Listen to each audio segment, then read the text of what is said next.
With the Sudbury model where everyone can be involved in hiring, what are you looking for as a school in staff? Like, what is it that, because it's obviously not going to be teacher qualifications. In fact, some people think that's disqualifying, but yeah. How do you go about making that decision in the school? Just recently, we did our hiring, so that's actually perfect to talk about. We wanted someone that had an understanding of the model at least a little bit to be able to build upon that, and that was willing to continue doing research once they were hired. Just because of how different what we do here, if we had to really start from scratch and have to explain that to someone, it could be challenging.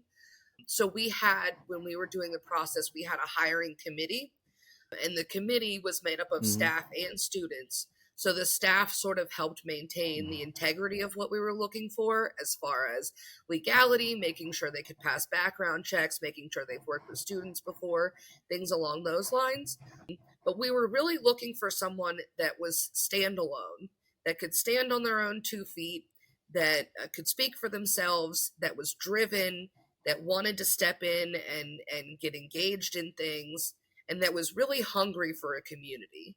So the person that we found totally fulfilled that. She was a local artist, so it was kind of cool seeing what she could bring to the table too, such as butter sculptures. Like, that wasn't something we were thinking we were looking for, but it was cool to find. So it's definitely someone who's unique also. They fit into our community well.